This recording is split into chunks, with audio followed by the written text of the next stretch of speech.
This is Cerebral Cinema. Movies of the mind.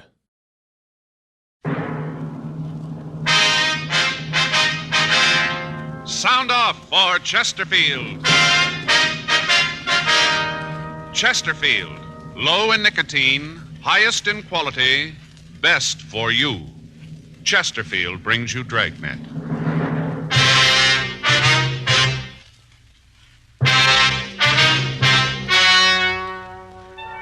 Ladies and gentlemen, the story you're about to hear is true.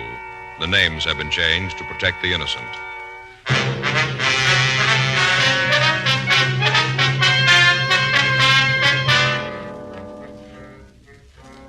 You're a detective sergeant. You're assigned to auto theft detail. You get a call from the owner of a used car lot. He tells you he thinks he bought a stolen car. Your job, check it out. Smokers by the thousands are now changing to Chesterfield, the only cigarette ever to give you 1, proof of low nicotine, highest quality.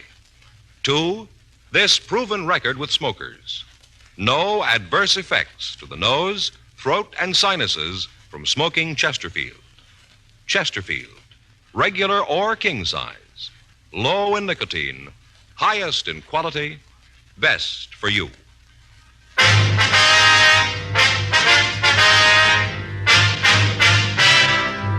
Dragnet, the documented drama of an actual crime. For the next 30 minutes, in cooperation with the Los Angeles Police Department, you will travel step by step on the side of the law through an actual case transcribed from official police files. From beginning to end, from crime to punishment, Dragnet is the story of your police force in action.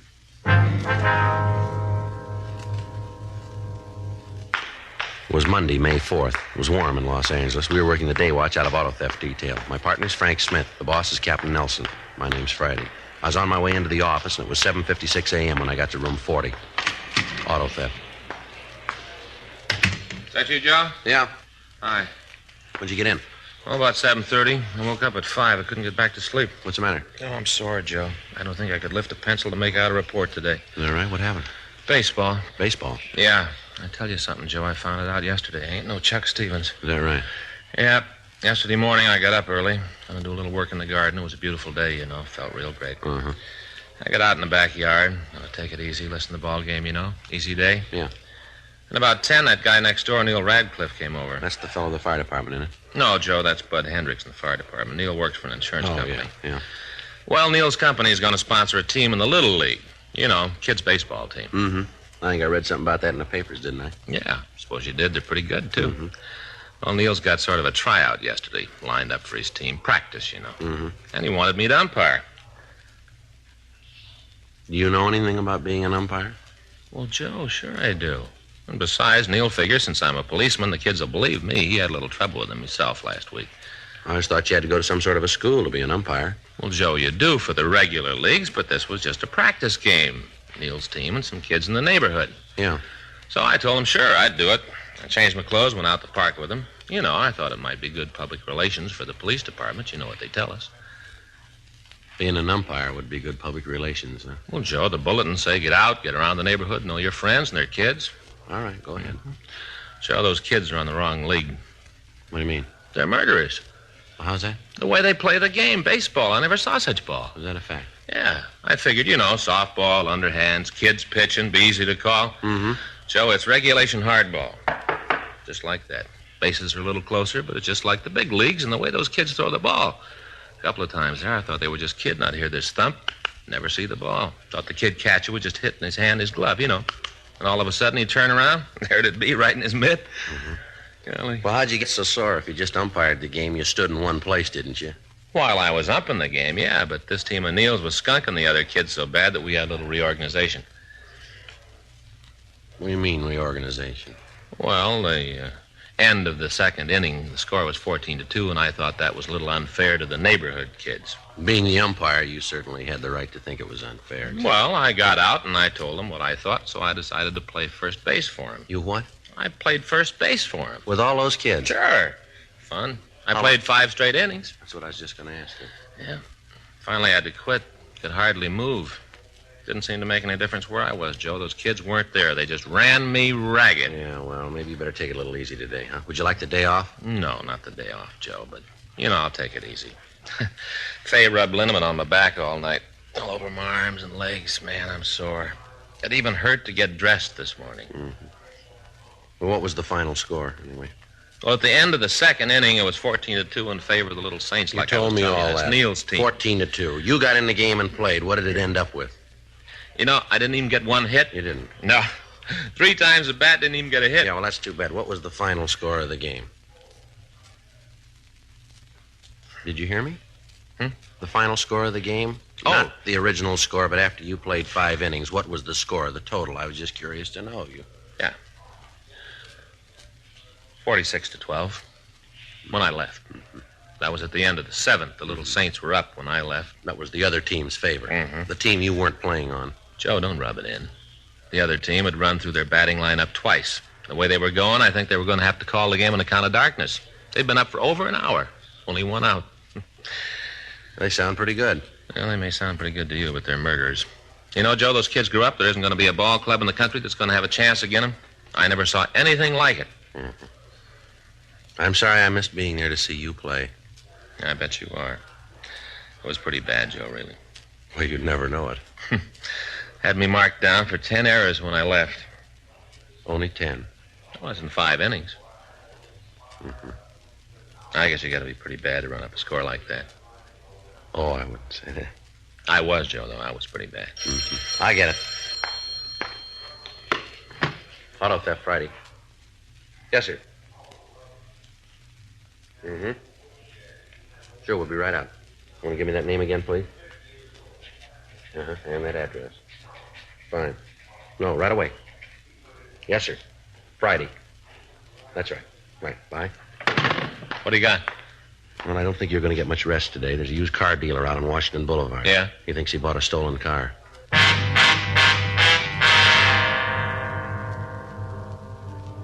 8:15 a.m. We left the office and we drove out to the McGowan Car Company. It was a large lot on Washington Boulevard. Along the front of the place, there was a line of late model cars, each advertised as today's special. We walked through the aisles of automobiles to the office in a trailer at the back of the lot. There was nobody around, so we knocked on the door and waited. Well, he said he'd be here, didn't he? Yeah, I told him we'd be right out. Yeah, maybe he's gone out to breakfast. Yeah? Mr. McGowan? That's right. Police officer, sir. You called our office. My name's Friday. Oh, yeah, come on in. Thank you. Come on in the back, just having a cup of coffee. Fix you guys up with one? No, sir, not for me. How about you? Yes, sir. Sure, I'll have a cup with you. Good, go on back and sit down. I'll bring it right back. Thank you. Say, I didn't get you fellas' names. My name's Frank Smith. It's my partner, Sergeant Friday. Oh, glad to meet you. I talked to you on the phone, didn't I, Mr. Friday? Yes, sir, that's right. Thought so. Never forget a name, never do. There's your coffee. Thank I'm Jesse McGowan. Guys on the row are all the time kidding me about my first name. Jesse. Get it? No, sir, I don't believe I do. Jesse. Jesse James. Oh, yeah, sure. Well, anyway, I wanted to tell you about what this guy came in Saturday night. Last Saturday? Yeah, you see, we stay open till 10 on Saturday night. This guy must have come in about 9. Jack went over to take care of him, but the fellow said he wanted to see the manager, so Jack brought him back here. I see. Said he had a car to sell, brand new Merc. Beautiful car. Say, I got a box of donuts here if you'd like one. No, thanks. I think I'll have one. Didn't get a chance to eat this morning. Got to worrying about this deal. Mm-hmm. Got some of these new kind with the cinnamon on top. Sure good. Well, I told this guy we'd like to buy the car, but we were kind of overstocked on Mercs. Yeah? He said he'd just come out from the east and bought the car when he got here. Said that right after he paid for it, he lost his job and had to get some money out of it. Uh-huh. I asked him if he'd like to make a trade, transportation car and money to boot. Offered him a good deal on a Nash Rambler. Just got a couple of 51s in. Yes, sir. He said he wanted to sell the car outright. Said he was going to leave town. He wanted to get his money out of the car. I asked him how much he wanted for it. Mm-hmm. He told me he'd have to let it go for $2,200. It's about $800 under what he must have paid for it. Mm-hmm. Right away, I figured there was something wrong, so I had the mechanic look it over. Only had 3,200 miles on it. Hardly broke in. Beautiful. Radio, heater, white sidewalls, continental hookup. Real beaut. What'd your mechanic say about it? Said it was in perfect shape. So I asked the guy who the legal owner was. What'd he say? He said he was. He'd paid cash for it, had the pink slip made out to him all right. He had the identification to go with it. You bought the car then, did you? Yeah, sure looked like a good deal. I gave him a certified check made out to cash for the amount. He gave me the keys. That was the last I saw of him. Well, aside from the fact that it's an unusual deal, why do you think there's something wrong with it? Well, for the first thing, the price he wanted for the car was too low. I had the feeling that if I'd have given him any trouble on it, he'd have come down on it. Do you have the pink slip here? Oh, yeah, I brought it with me this morning. I got it here in my wallet. Any other reason you think the deal might be phony? Well, it's hard to put it into words, Sergeant. Nothing I can point out to you, just a feeling. You stay in this business very long, you kind of get to know people. Mm-hmm. Yeah. Oh, there it is. Thank you. Yeah, there's been a lot of gags about used car salesmen, about how we're always after somebody. Most of the time, though, it's the other way around. That right? Yeah, the bums were put out of the business right after the war. Public wouldn't stand for the way they did business. Got to rely on people coming back if you're going to come out in the long run. I guess it's like almost any other kind of business. Yeah, I suppose so. What kind of identification did the man have to prove he was this, was it Lewis Carter? Yeah. Well, to tell you the truth, Sergeant, I didn't ask for any. He had the pink slip. Price he was asking was right. We checked the block and body number. It was the one listed on the slip. No reason to believe he didn't own the car. How about it, Joe? Well, looks like it's one of the slips from DMV in San Diego. You mean there is something wrong? What if I use your phone, please? Sure, you bet. It's right there. Help yourself. Thank you. Can I dial a Michigan number on this? Yeah. Fine.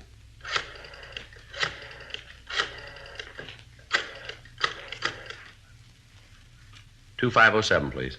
Yeah, auto theft. Hi, this is Joe Friday. Yeah. Say, we got a pink slip out here. Looks like it's one of those that were stolen from DMV down south. No, down south, San Diego? Mm-hmm. You got the list there? Yeah, I'll wait. You mean somebody stole a pink slip from the department? Yes, sir, as near as we can figure it, about 24 of them. Never heard of that. Well, this is the first one of them. Hello? Yeah. All right. Made out to a Lewis Franklin Carter. No. C. C. Charlie, yeah. A. R. D. Dog, yeah. E.R. Carter, yeah. Mm-hmm. Registration number is 660 dash. No, 2 6s. 660 dash. 2 more 6s. 667. 660 dash 667. That's right. Address 4287 Ingram Street, Los Angeles. LA 5. Engine number 585509. All right, I'm sorry. 58550925. That's it. Mm-hmm. Mercury 8. Uh-huh. Yeah. Well, that's what we figured. You got anything on the car? Mm-hmm. No, it was sold Saturday night. That's right. Yeah, there should be something out on it. Okay. Right. Thank you.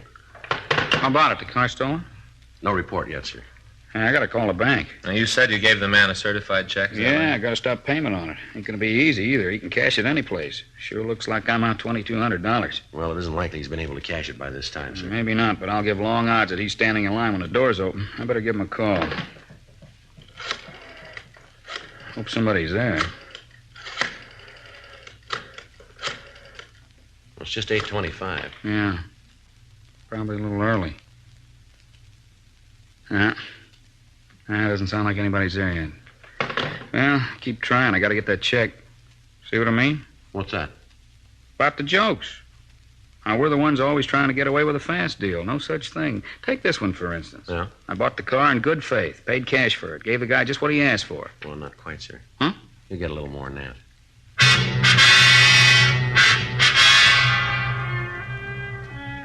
We got a complete description of the suspect, Lewis Carter. We put out a local and an APB on him, and then we asked Dean Bergman to come out and go over the car for fingerprints. The owner of the used car lot, Jesse McGowan, told us that the car had been washed and cleaned thoroughly, that he didn't think we'd be able to come up with any fingerprints. 9 a.m. We put in a call to the bank and asked them to stop payment on the check and to notify their branch offices to do the same. McGowan supplied the number of the check, and the information was gotten out to the other banks and check cashing agencies in the area. Bergman finished checking the car, and he told us that the only print that he'd been able to find was a partial thumbprint under the dashboard. We rolled the prints of the man who'd washed the car, along with those of McGowan and the other people on the lot who'd come in contact with the automobile. None of theirs matched. We checked with the office and told them that we'd check out the address listed on the pink slip. 9:37 a.m. We pulled up in front of 4287 Ingram Street. It was a large 2-story place that had been converted into a rooming house. There were several cars parked in the front yard. We went up to the front door and rang the bell. Want to try it again? Yeah. I didn't know there were any of those around anymore. Don't see many of them nowadays. What? What kind of doorbell? Oh, yeah. Yeah? I'd like to see Lewis Carter. I'm him. What do you want? Police officers. We'd like to talk to you. Cops? What do you want with me? Might be better if we talked inside. Huh? Inside? Oh, yeah. Come on in. I just got up. One of you guys got a cigarette? Yeah. Thanks. How about a match? Here. Thanks. Well, what do you want to see me about? Something wrong? You own a 53 Mercury convertible?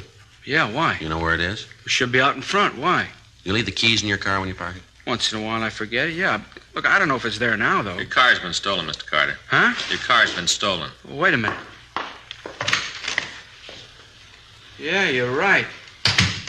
Well, where is it? You got it back for me? Is it in the police garage? No, sir, I'm afraid it's not that easy. It was sold Saturday night. Sold? Who to? A used car dealer out on Washington. Who owns the car, sir? Well, I do. Do you have the pink slip on it? No, I didn't get it back from the Department of Motor Vehicles yet. Why? Well, the man that sold the car had the pink slip with him. Well, I don't care if he did have it. The car doesn't belong to him. He had no right to sell it. When's the last time you saw your car? I guess it was Saturday afternoon. I came home early. I parked it out in front. Yeah, Saturday afternoon. Uh-huh. How is it you didn't know the car was taken? Officer, you saw the front of this place. Must be half a dozen cars parked out there. The rumors, they use the yard. You didn't use the car over the weekend, then, is that it? Oh, no, I didn't. I got home Saturday afternoon, like I told you. I spent the whole weekend doing some painting in one of the upstairs rooms. It's been vacant a long time. I figured maybe if I put a little paint on it, I might be able to rent it. Mm-hmm. You see, my wife used to take care of the place. She and I had some trouble. She went back east to see her mother.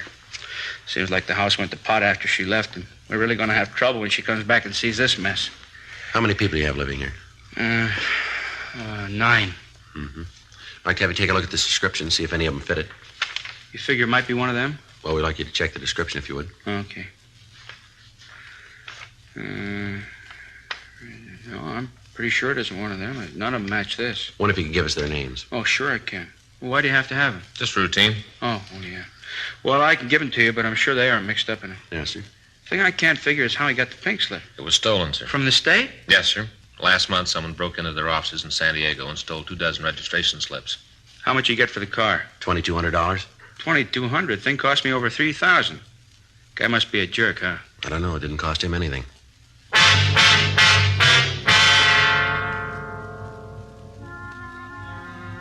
$10:15 a.m. We went by the used car lot and picked up the owner. We took him down to the city hall and had him check the mug books. After going through the pictures, he was unable to give us an identification of the man who'd sold him the stolen automobile.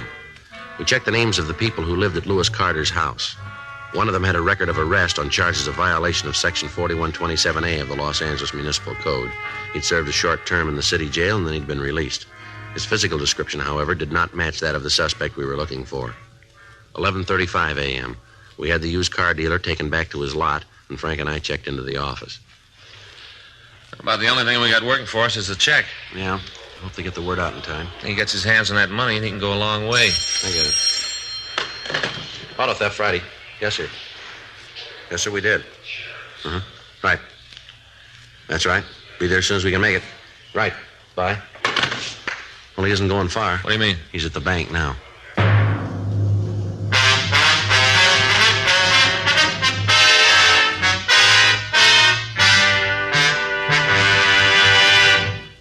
You are listening to Dragnet, the authentic story of your police force in action. At cigarette dealers, in vending machines, at supermarkets and stores coast to coast. Chesterfields, please.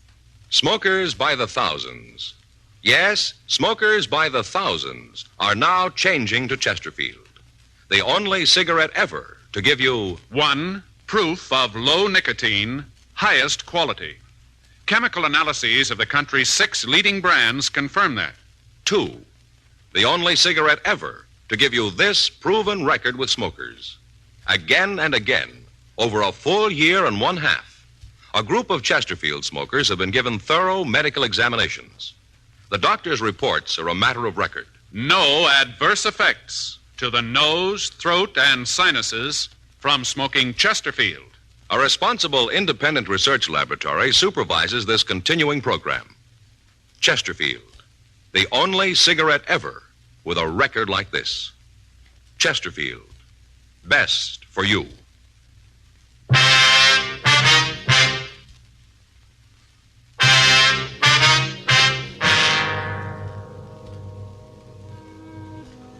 We'd gotten a call from a branch office of the bank that the check had been drawn on. At 11:30 a.m. that morning, a man had walked into the bank and presented a check for the amount of $2,200 drawn on the account of Jesse McGowan. Because of the amount of the check, it had to be okayed by the head cashier. Fortunately, he'd gotten the information about the check and had stalled the suspect long enough to call us. He was able to keep him waiting until we got there. The man was taken into custody without any trouble. He denied having anything to do with the stolen car, and he said that we'd made a mistake. We took him downtown and started to question him. I tell you, I don't know what this is all about. I'd like to help you out, but there's nothing I can do. Frank? Yeah? You want to get in touch with McGowan and have him come over? Yeah, right away.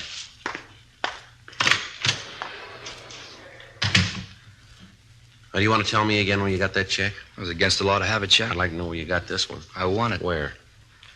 Look, I don't know what this is all about. I'm not about to get any of my friends in trouble by naming them. I got nothing to do with this, let alone my pals. You'll save yourself a lot more trouble if you'll tell us where you got the check.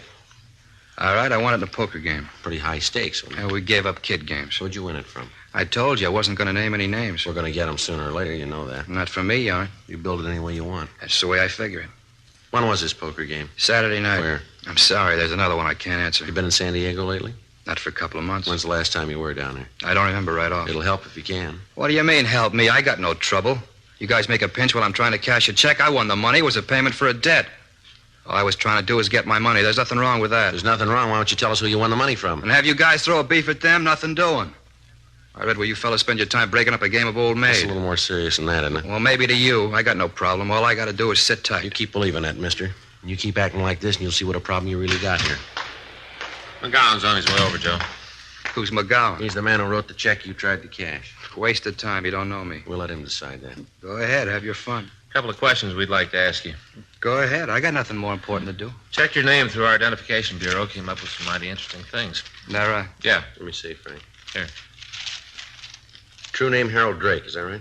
Yeah? Your address is listed as 2917 Ledgewood Drive, is that right? Yep. You told us you'd never been arrested. I haven't. Why don't you take a look at the picture? You got the room rigged for movies? I'm going to tell you something, Drake. You mark it down, you remember it. The sooner you stop playing footsie with us, the better it's going to be for you, understand? When do you bring out the rubber hose? That went out with the story you're trying to hand us. Here's the picture. Mm-hmm. Yeah, the guy looks a lot like me. Didn't know any better, you might think we were twins. Yeah, if you didn't know better. But we do, huh? Oh, come off it, Drake, will you? We got you nailed and you know it. You want to sit there and dream up these fairy tales? That's up to you, but we got a job to do. We know you'll stand for this, and so do you. Now, why don't you save us both a lot of trouble and cop out? Look, I'd like to do it, Sergeant. No lie, I really would. But I can't cop out to something I had nothing to do with. All right. Start all over again. Where did you get the check? A guy gave it to me to pay off a poker debt. You going to tell us who the guy is? No. I think it's time to stop playing games. Now, let's get down to what we got in the books here. You claim you never been arrested. We got a package on you here that shows 3 arrests and 2 convictions. On a guy that looks like me. Let's go down the hall and roll your prints. That'll clean it up, won't I'm it? for that. Now, go on. Tell me the rest of the fairy tale. I'll lay it out for you in 1-syllable words. That'll make it easy for you. You broke into the offices of DMV down in San Diego on February 28th. Yeah, day goes nice in February. Somebody's going to write a song about it sometime. You stole 26 pink slips, ready for mailing to the owners. You must mean somebody else. Now, that smile's going to come off your face, Drake, when McGowan walks in Look, here. I don't know who Mr. McGowan is, but I'll be happy to meet him. Now, tell me, what did I do after I stole the pink slips? You got the address of Lewis Carter. Then you went to his home on Saturday night and you stole his car. You drove it down to McGowan's used car lot, and with a pink slip, you sold it to him for $2,200. I was busy that night, wasn't I? What are you trying to prove with all this talk, Drake? You trying to make it rough on yourself? Is that what you want? I'm not trying to do anything. All I'm doing is trying to go along with you guys. I'll check and see if McGowan's here. All right.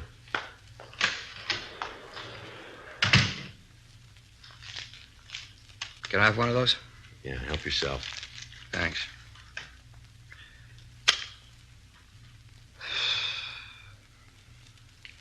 You know, I wouldn't have your job for all the money in the world. All right. Yeah, it's a lousy way to live. Going around trying to get people to cop out to things they didn't do. That's the way it looks to you, doesn't And it? from anywhere I sit, it turns up just that way. A couple of things wrong. What? Your record, for one thing. If you can prove it's mine. All we got to do is walk down the hall and you've had it. Now, as soon as we check the prints, we've turned the key. Sounds good the way you tell it. Going to sound better the way the judge says it, isn't it? Who's writing for you? You were arrested in 1939 for auto theft. You served 3 years. Arrested in 1945, suspicion grand theft auto. Dismissed. There, you see. They knew they had the wrong guy. Nobody's told us. Another arrest in 1946, grand theft auto. Served 4 years. Case of mistaken identity. Is that what happened both times? Some people got very bad eyes. Now, you take this fellow McGowan you're bringing in here. Wouldn't be at all surprised if he had bad eyes. You know, there's one way to get yourself out of this, and that's to tell us where you got that check. I don't know how to do it any more simple than I have, Sergeant. I won it playing poker, and I'm not going to tell you who I won it from. It wouldn't do any good. I don't know who's been giving you advice, mister, but you aren't playing it very smart. Really? The guy who dreamed up this routine probably spent the next 20 years at Q. As a matter of fact, he's still walking around. All right, mister, let's go down the hall and check your prints. Come on in, Mr. McGowan. Yeah, that's the man. You sure about that? Swear to it in court. What are you trying to do? Cause me a lot of trouble? I haven't done anything, and you know it. Now you come in here and you say that's the man. You know what they can do to me? All right, Drake, that's enough of that. Let's go, Mr. McGowan. Swear to it in court. That's the man who sold me the car. How about it, Drake? Nothing more, huh? Yeah, we'll roll your prints and check them against the record. I got a couple of parcels from San Diego. If yours match up, and I think they will, you've had it. No way out, huh? Not that I can see. Oh, what happens, now this is just a wild question for the sake of argument. What happens if I cop out, plead guilty? We got nothing to say about that. You can't help out, huh? No, sir. Save the taxpayers a lot of money, no trial. I told you we got nothing to say about that. Not much to gain then by copping out, huh? We got you made if you do or you don't. Maybe make it a little easier if there's no jury trial. That's up to the judge. Nothing you can do? It'll go into the book that way. Mm-hmm. Got another cigarette? They're right there. Help yourself. Thanks.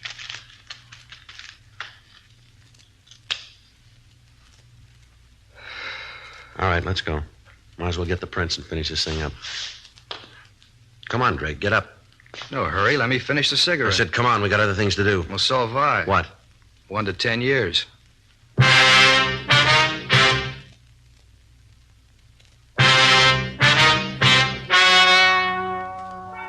The story you have just heard is true. The names were changed to protect the innocent. On September 15th, trial was held in Department 98, Superior Court of the State of California, in and for the County of Los Angeles. In a moment, the results of that trial. And now, here is our star, Jack Webb. Thank you, George Fenneman.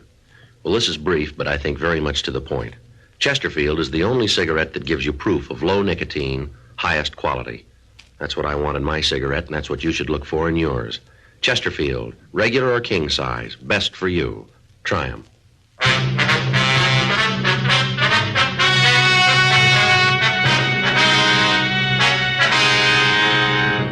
Harold Alex Drake was tried and convicted of grand theft auto, 3 counts, and was sentenced as prescribed by law. Grand theft auto is punishable by imprisonment in the state penitentiary for a period of from 1 to 10 years. A hold was placed on the suspect by San Diego County for prosecution on the burglary charge.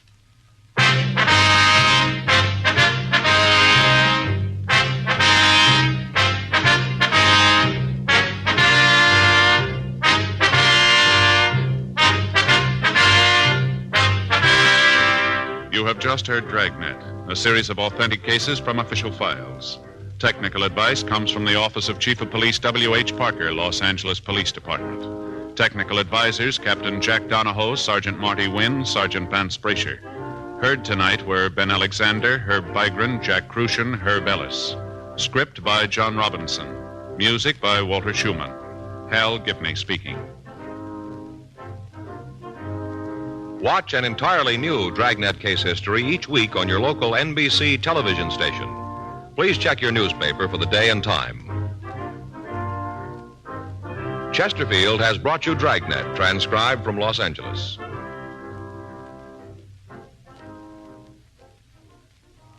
Have you tried new cork-tipped Fatima? It's the smooth smoke. Here's why.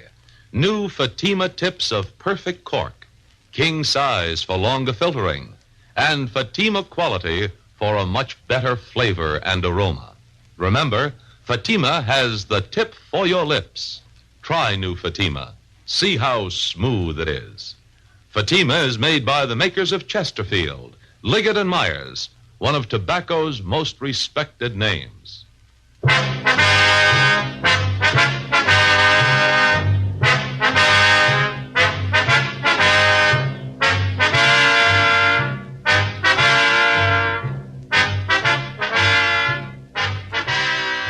Tonight, visit with Cousin Willie on NBC.